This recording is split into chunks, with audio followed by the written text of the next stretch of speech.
Hello dear friends, greetings of the day. मैं हूं doctor साहिल रॉय और मैं आपका बहुत बहुत स्वागत करता हूं मेरे YouTube channel you commerce scholar में। दोस्तों, हम यूनिवर्सिटी ऑफ इलाहाबाद के 2021 के एंट्रेंस एग्जाम की तैयारी कर रहे हैं, जिसमें हम आपके लिए मॉक टेस्ट की सीरीज लेकर के आए हैं और साथ ही साथ जीएस के बहुत सारे इंफॉर्मेटिव वीडियोज लाए हैं जो आपके एंट्रेंस एग्जाम को क्वालिफाई करने में आपकी हेल्प करेगा। यूजी 80 में 25 क्वेश्चंस होते हैं जीएस के और पीजी 80 में 50 क्वेश्चंस होते हैं। हमारी प्लेलिस्ट आप जरूर चेक कीजिएगा जिसमें आपको जीएस के भी वीडियोस मिलेंगे। आज का जो हमारा टॉपिक है वो है financial management mock test part 3 और हो सकता है आने वाले समय में इसके और भी आपको पार्ट्स मिले। आइए शुरुआत करते हैं आज के मॉक टेस्ट की। दोस्तों, मैं कुछ अपने बारे में बता दूं। मेरा नाम डॉक्टर साहिल रॉय है और मैंने यूनिवर्सिटी ऑफ इलाहाबाद से बीकॉम, एमकॉम और पीएचडी की डिग्री हासिल की है। कुल मिलाकर के 12 साल का टीचिंग एक्सपीरियंस है, जिसमें 3 साल यूनिवर्सिटी ऑफ इलाहाबाद में खुद पढ़ाया मैंने। दोस्तों, अगर आपने अभी तक हमारे चैनल को सब्सक्राइब नहीं किया तो प्लीज सब्सक्राइब करके बेल आइकन दबा दीजिए ताकि लेटेस्ट अपलोडेड वीडियो की नोटिफिकेशन आप मिस ना कर सकें और आपकी तैयारी और स्ट्रांग हो सके। हमारे एक और चैनल को आप सपोर्ट कर सकते हैं सब्सक्राइब करके, जो है साहिल रॉय ब्लॉग्स, जिसमें हम पढ़ाई लिखाई को छोड़ करके बाकी बहुत सारे इंटरेस्टिंग वीडियोस डालते हैं। आप उसे भी एक बार चेकआउट कर सकते हैं। पसंद आए तो सब्सक्राइब कर लीजिएगा और आप हमें इंस्टाग्राम पे भी फॉलो कर सकते हैं। डॉक्टर साहिल रॉय के नाम से हमारी आईडी है। आइए दोस्तों, शुरुआत करते हैं आज के मॉक टेस्ट की। क्वेश्चन है, agency theory examines the option A, relationship between the owners and the managers of the firm. Option B, insurability of the firm's assets. Option C, relationship between dividend policy and firm value. Option D, value of the firm relative to other firms in the industry. दोस्तों, इस question का सही answer है agency theory examines the relationship between the owners and managers of the firm. Option A is the correct answer for the given question. जो agency theory है वो relationship बताती है ओनर्स, जो फर्म के ओनर हैं, और उनके मैनेजर्स के बीच में। ठीक है, आगे बढ़ते हैं। हमारा अगला question, a corporation will typically pay moderate dividends इन। एक कॉर्पोरेशन मॉडरेट डिविडेंड्स टिपिकली कब पे करता है? पहला ऑप्शन डेवलपमेंट स्टेज 1, दूसरा ऑप्शन ग्रोथ स्टेज 2, तीसरा ऑप्शन एक्सपेंशन स्टेज 3, चौथा ऑप्शन मैच्योरिटी स्टेज 4। तो दोस्तों, इस क्वेश्चन का सही आंसर है a corporation will typically pay moderate dividends in expansion stage 3। Option C is the correct answer for the given question. Starting में जब डेवलपमेंट होता है स्टेज 1, तब नॉर्मली डिविडेंड्स पे नहीं करती कंपनी, क्योंकि वो पैसे बचा करके ना फर्दर उसे इन्वेस्ट करती है। स्टेज 2 में ग्रोथ होता है तो अपनी ग्रोथ के लिए पैसे थोड़े बचाती है, लेकिन जब एक्सपेंशन करना होता है तो धीरे धीरे वो मॉडरेट डिविडेंड्स पे करना शुरू कर देती है। So option C is the correct answer for the given question. हमारा अगला question, the balance sheet of the firm shows. जो फर्म की बैलेंस शीट है वो क्या शो करती है? पहला option the profitability of the firm over time, दूसरा option the holding and obligations of the firm, तीसरा option the assets of the firm on a current cost basis, option D the receipt and disbursement of corporate funds. दोस्तों, इस question का सही answer है the balance sheet of the firm shows the holdings and obligations of the firm. Option B is the correct answer for the given questions.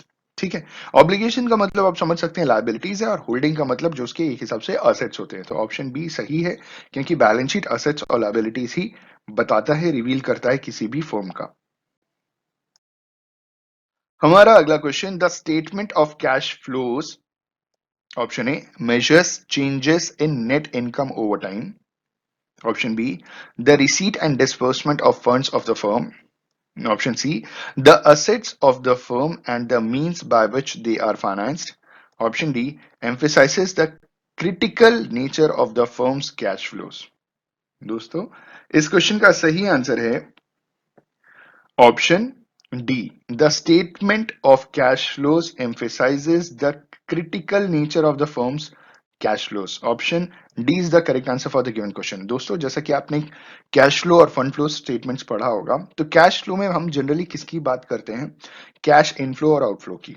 हम वहां पे credit की बात ही नहीं करते। क्रेडिट और कैश दोनों ऐड हो जाता है हमारा फंड फ्लो में। मतलब फंड फ्लो एक वाइड है और कैश फ्लो कंपेरेटिवली नैरो है। तो क्योंकि कैश फ्लो का जो स्कोप नैरो होता है उसमें सिर्फ कैश रिलेटेड ट्रांजैक्शंस दिखाते हैं, तो जो कैश फ्लो का स्टेटमेंट होता है वो किस चीज पे एम्फेसाइज करता है कि फर्म का कैश फ्लो का नेचर क्या है। ठीक है, option D is the correct answer for the given question. हमारा अगला question, to an economist the term income means, एक इकोनॉमिस्ट के लिए इनकम शब्द का मतलब क्या होता है। पहला option sales cost of goods sold, दूसरा option change in real worth taking place between the beginning and each of a period. Option C, operating profit interest expense. Option D, earning after taxes. दोस्तों इस question का सही answer है option B. To an economist the term income means change in a real worth taking place between the beginning and each of a period. Option B is the correct answer for the given question. दोस्तों हमारा अगला question है, under the DuPont method of analysis return on total asset is. सवाल ये पूछा जा रहा है कि डुपॉन्ट मेथड के एनालिसिस के हिसाब से जो टोटल एसेट्स का रिटर्न है वो क्या होता है। Option A profit margin times assets turnover, दूसरा ऑप्शन है net income divided by total assets, तीसरा ऑप्शन है income before interest and taxes that is EBIT divided by total assets, and the fourth one is net income divided by sales. दोस्तों इस question का सही answer है under the DuPont method of analysis return on total assets is net income divided by total assets. Option B is the correct answer for the given question. हमारा अगला question, to the securities analyst the most important ratio group is. जो securities analyst होते हैं उनमें जो ratio analysis है उसका कौन सा सबसे इंपॉर्टेंट रेशियो का ग्रुप उनके लिए होता है। ठीक है, जो सिक्योरिटीज एनालिस्ट होते हैं, पहला ऑप्शन असेट यूटिलाइजेशन, दूसरा ऑप्शन प्रॉफिटेबिलिटी, तीसरा ऑप्शन लिक्विडिटी, चौथा ऑप्शन डेप्थ यूटिलाइजेशन। दोस्तों इस क्वेश्चन का सही आंसर है to the securities analyst the most important ratio group is option B profitability. वो प्रॉफिटेबिलिटी रेशियो पे ज्यादा फोकस करते हैं, कौन, securities analyst. Option B is the correct answer for the given question. हमारा अगला question, which of the following is not a step in the development of a proforma income statement. जो proforma income statement है उसमें इनमें से कौन सा step का यूज नहीं किया जाता। पहला ऑप्शन है स्टैब्लिश अ सेल्स प्रोजेक्शन, दूसरा option determine a production schedule and associated expenses to determine gross profit. Option C, determine the cash receipts. Option D, determine profit by completing the actual pro forma statement. दोस्तों इस question का सही answer है option C, determine the cash receipts. Determining the cash receipts हम ये step नहीं लेते हैं जब भी हम प्रोफॉर्मा इनकम स्टेटमेंट बनाते हैं। तो option C is the correct answer for the given question. हमारा अगला question, the first step in preparing the pro forma balance sheet is to.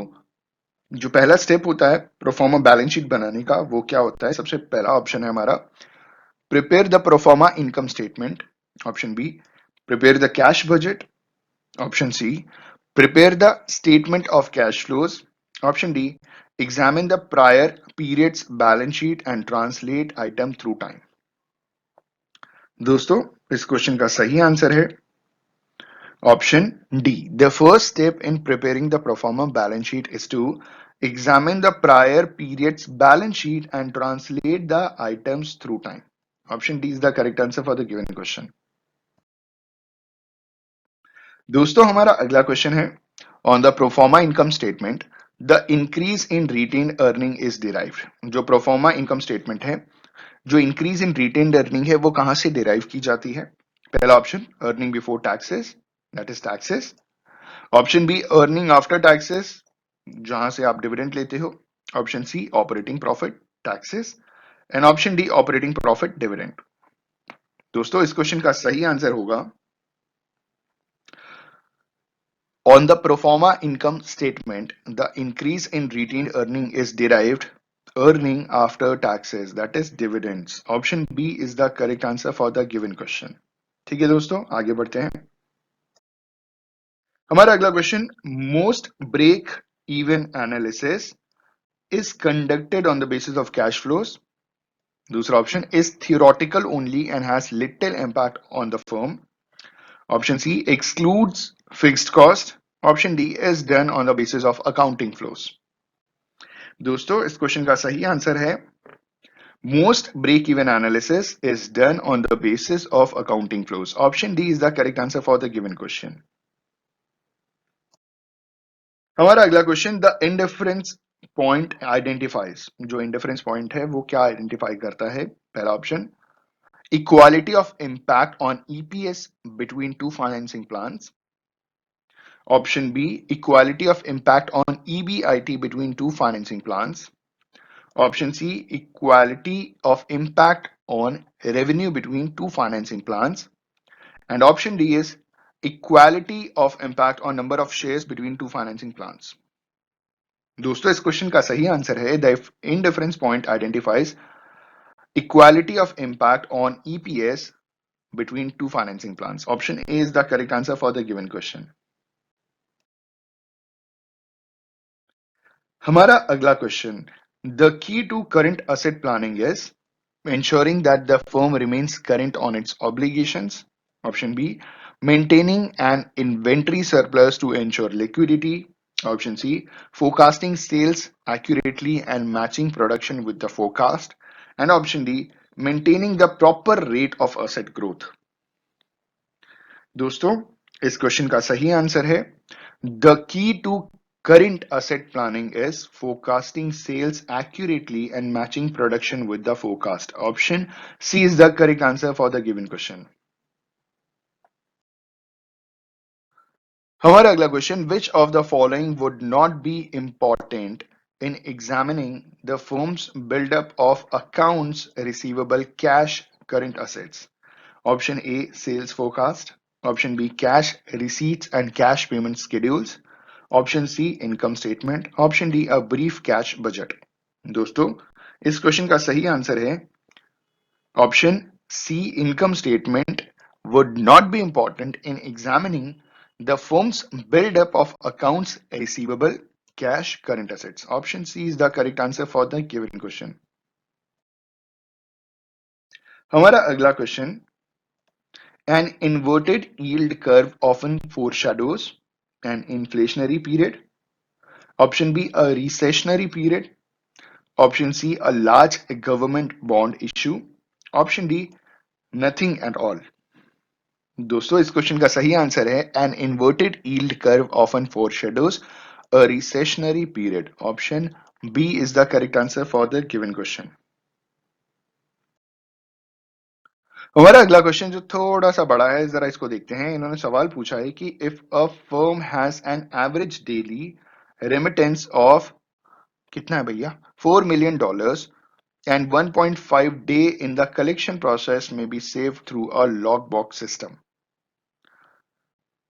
Has the firm freed up any real funds for other investments?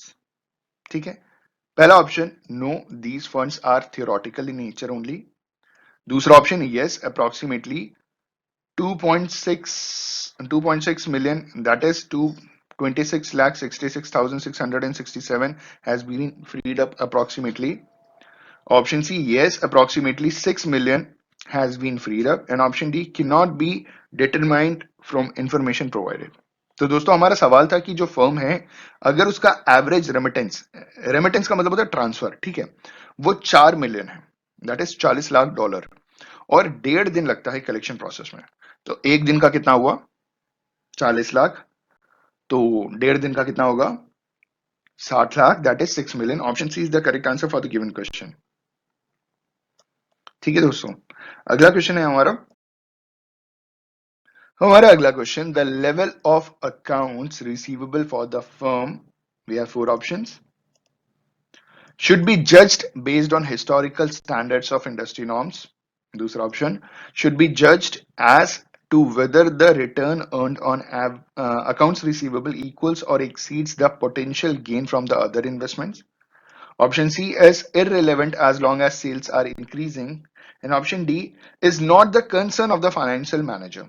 दोस्तों इस question का सही answer है the level of accounts receivable for the firm should be judged as to whether the return earned on accounts receivable equals or exceeds the potential gain from the other investments. Option B is the correct answer for the given question. हमारा अगला question, the net credit position of the firm is defined as its credit rating, the extent to which the firm has utilized its credit line, the difference between short and long term debts, the difference between accounts receivable and accounts payable. दोस्तों इस question का सही answer है the net credit position of the firm is defined as the difference between accounts receivable and accounts payable. Option D is the correct answer for the given question. And our last question is, the major disadvantage of commercial paper is the continued availability of funds is less certain than with bank financing. दूसरा option, that there is no secondary market for commercial paper. तीसरा option, firms must maintain an account balance equal to the paper outstanding. Option D, commercial paper is normally issued with a floating interest rate. दोस्तों इस question का सही answer है the major disadvantage of commercial paper is the continued availability of funds is less certain than the bank financing. Option A is the correct answer for the given question.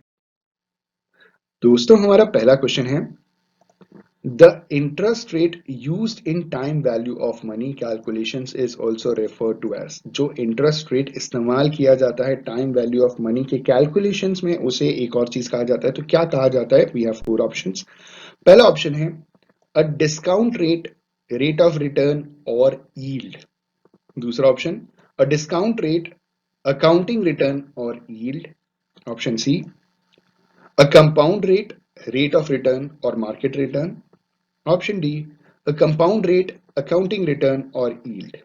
दोस्तों इस question का सही answer है the interest rate used in time value of money calculations is also referred to as a discount rate, rate of return or yield. Option A is the correct answer for the given question.